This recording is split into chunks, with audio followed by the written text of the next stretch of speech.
Alright guys, this is another video about the sale I went to the past couple weeks. Uh, this is almost like a part two, but they're totally different books. This is gonna be more.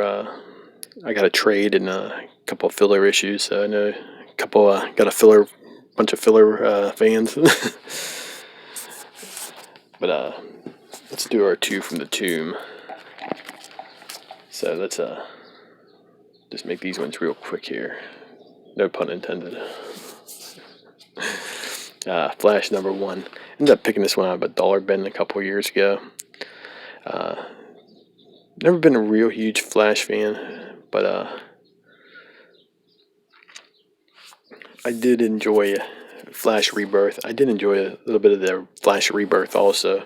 Heard New 52 Flash was pretty good also, but it's just one of them series that I think his Rogues Gallery. I like buy issues that have his villains. I buy his book more for the villains than anything. So I do buy quite a few Silver Age Flash books. But other than that, I got very few Flash. I maybe got like a half a short box full. Well, no, with the Rebirth, I got quite a few. So I probably got about a short box full of Flash. But I picked that one up. And also found this in the same dollar bin years ago. I know a lot of people like that book, so figured I'd just pick it up.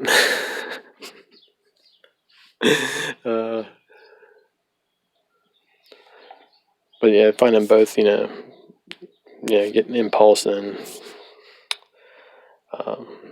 Wally West, his own Flash book. I mean, I figured out what the hell, I'll just buy it. I've just been sitting on these for a while.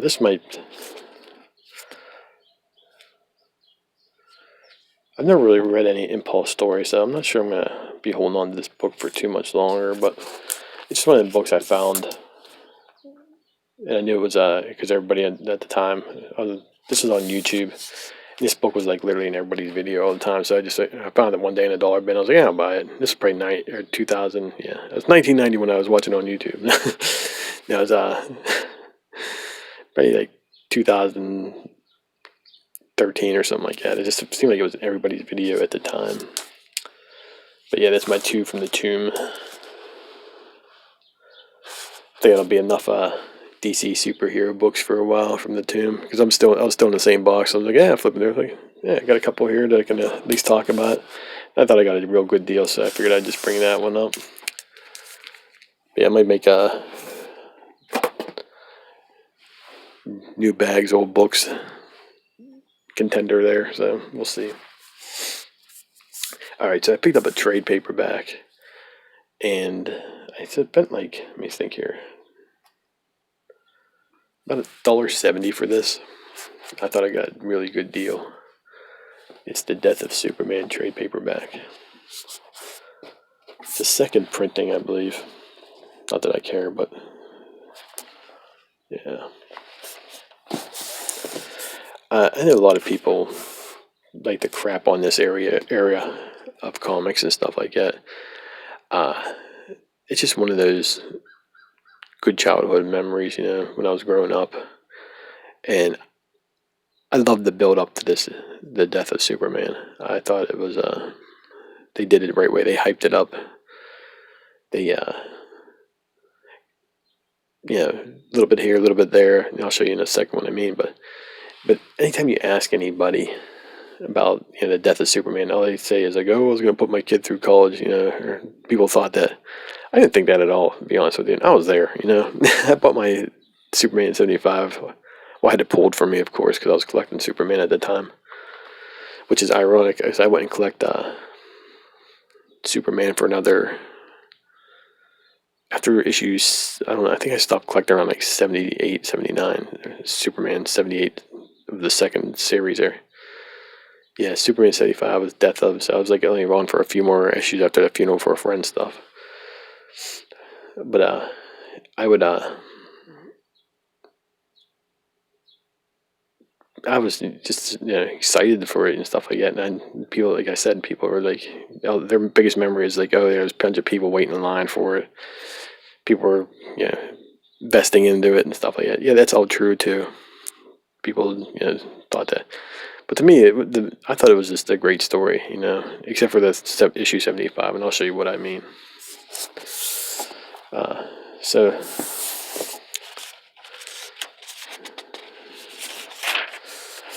like in Man of Steel issue like 17, yeah, it was starting with that one, and they would go. Superman would run every week, so Superman had a book out every week with adventures, action, Man of Steel, and just Superman. I think it was right. No, not. Yeah, Superman, Man of Steel. Yeah, adventures and action. So on the last page, they would show like all this stuff, like, what the hell is this? A guy with a fist punching something? All right, we'll see you next week. And the following issue would show, building up, just showing him punching through the barricade or the wall there. And then finally, the issue before, what was that? I think it was Man of Steel issue. Let me see. Yeah, Man of Steel issue 18, the first appearance of Doomsday. Non-arm. Look at this bastard, man. He's a real villain. He kills a birdie. Look at that, man. What a mean guy. But yeah, I was reading this at the time. I had all of the issues, every week. Oh man, this is, it's building up to something. They let it out a little bit at the time, but they wouldn't catch on fire till good month before that. And it was on the news and all that stuff. Superman's dying. But the lead up to this, I mean, I just remembered it. This is gonna be great to reread again because I haven't read this in probably since the '90s. I was flipping through this a little bit. You can show he beats the crap out of the B team, the Justice League B team. Booster Gold, Blue Beetle, and I think Guy Gardner was on that team if I remember correctly. Yeah, flip a couple more pages in front. But I was enjoying this. I thought it was a great storyline. You got this unknown beast that's just running roughshod over everybody. Well, then you get to, let's see. That's an awesome picture. That's awesome panel right there, man. There we go. This is who did the pencils on it? Let me get to the part I'm talking about. I'm just like literally flipping through this.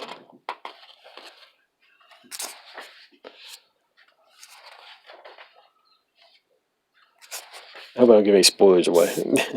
Superman dies in this book. But here we go. This starts with issue 75 right here. And it's just like, it's one splash page after another. Yeah,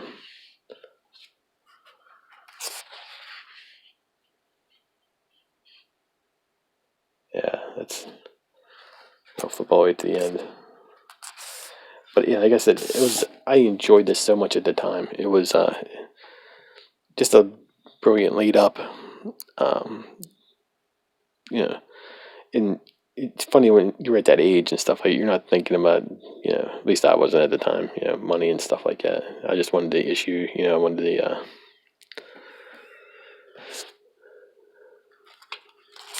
just wanted the storyline. Yeah, I'll show you at the end here. It's there it is. There you go. Good old Superman's pal. Yeah. Look at this. Look at this. Superman's pal, all right. Put down the damn camera, Jimmy, and lend a hand, man. Superman's getting his ass beat. He's taking goddamn pictures. He's nobody's pal. Look at him.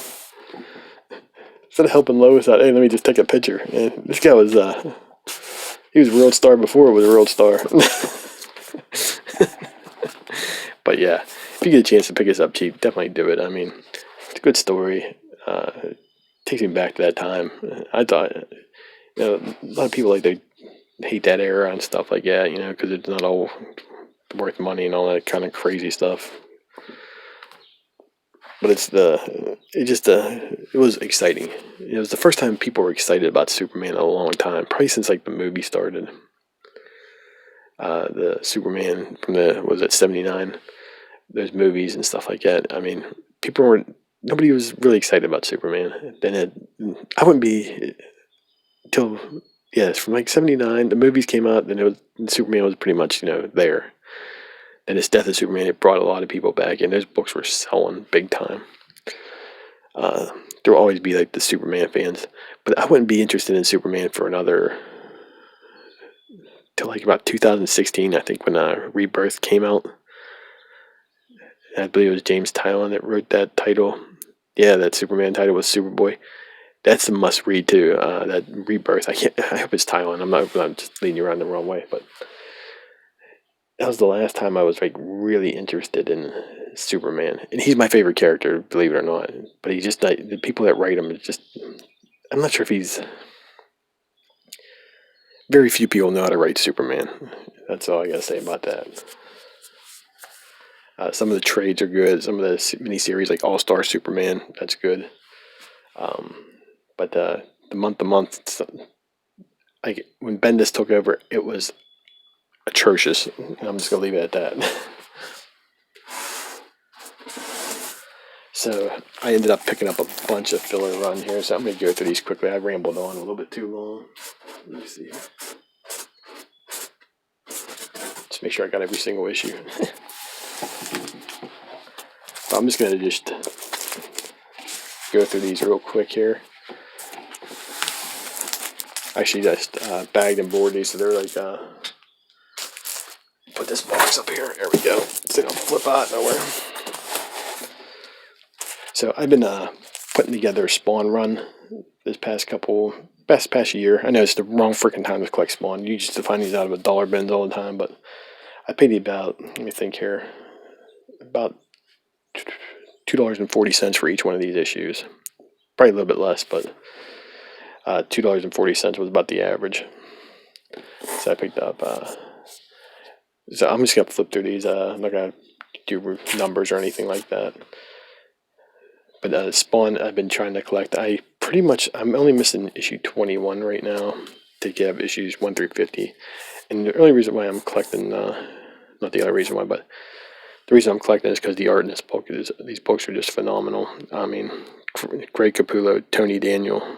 I mean, both of the best. I think the 1-2 greatest, not greatest, but the best Batman artist of the last decade, hands down. You got two of them on this title. Their early works in the early '90s.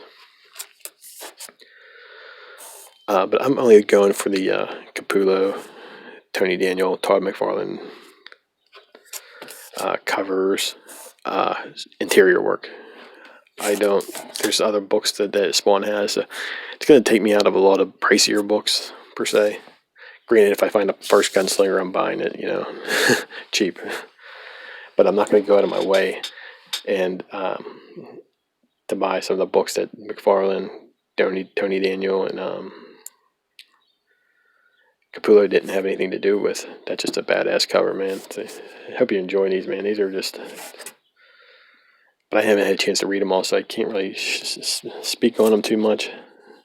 But people like the dog on Todd McFarlane's writing style and stuff like that. I just read it because he brings me back to being... He writes it for like a 14-year-old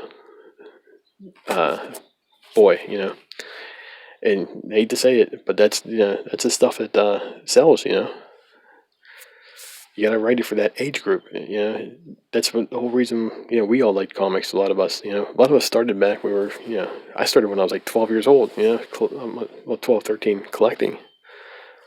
First picking up that Dark Knight Returns issue 3. My buddy had it. And I was like, oh, it blew me away. And I've been on, but and as you can tell through my collecting style, I still go back to that period where I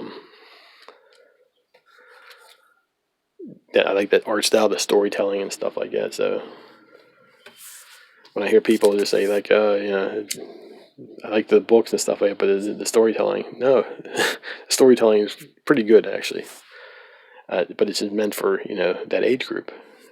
And trust me, I don't want to read about Peter Parker not being able to pay his fucking bills. I just don't care. I want to read about Spawn ripping somebody's goddamn soul out.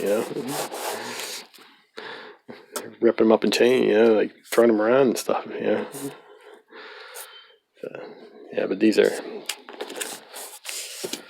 just some great books here. I'm gonna put these over here. Let me see. I got all the space over here. Finally starting to get organized. That's just great. That's about half the books there that I bought. Now there's the other half.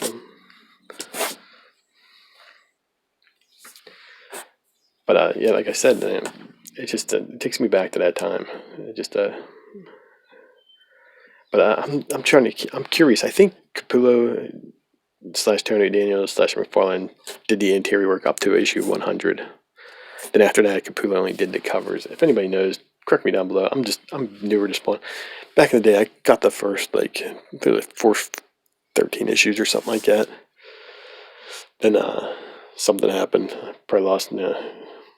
Didn't have my rent or my allowance money coming in. I was probably spending on different stuff at the time. That's pretty cool, man. Capullo doing Savage Dragon there. I know rigs will like that one, man.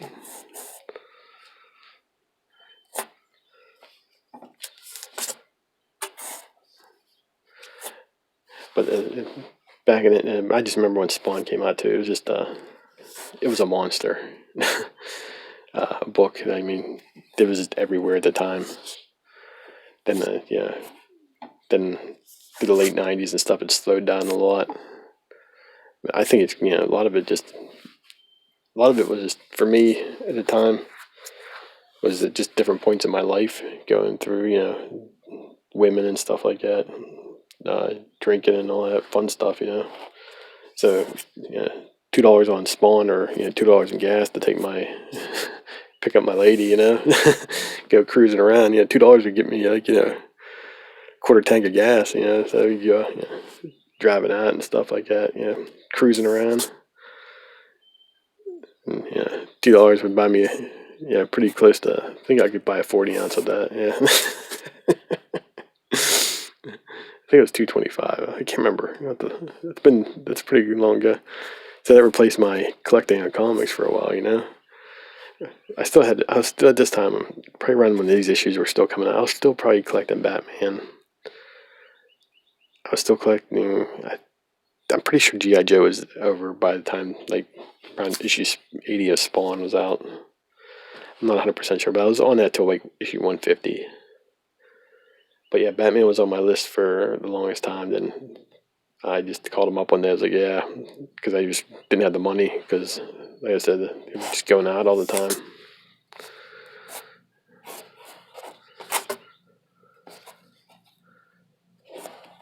So that's my Spawn, McFarlane, Capullo, Tony Daniel, more of my run there. Like I said, I'm super happy to have these in my collection. I also found this one. This was only $3. And at 30 or 40% off is what? I don't know, $1.20 off. So it's like $1.80. So I picked this up. Again, it's one of those books, and Sean Sean Alexander,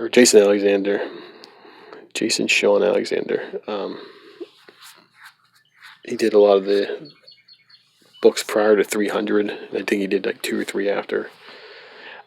He got that darker artwork style. I'm just a fan of the McFarlane, Daniel, Capullo run.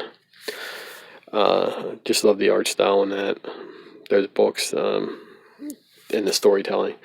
When Todd got away from it, there's I don't know, maybe 30 or 40 issues or something like that. I don't think he writes any of it or something like that. But correct me down below if I'm wrong. But I'm pretty sure from issue 102 or something like that up, he backs off a little bit at that time. I'm not sure what's going on. He might have been more into his figures at the time, because I know action figures were blowing up at that time. But at that time, I was past toys. All right, guys, thanks for watching. I got a Batman run coming up. I know I've been promising. I'm trying to get 2 more issues before I do this video, but it's been just a long time trying to get these issues. I got to call out to somebody. I got a guy. And hopefully within the next couple weeks here, I'll have that Batman video up for you. Check out my Instagram, and I'll talk to you next time. Man, I've been going like 20 minutes every video. I used to be like 10 out, but I'm just rabbling on here. So, all right, guys, thanks for watching. I'll talk to you next time.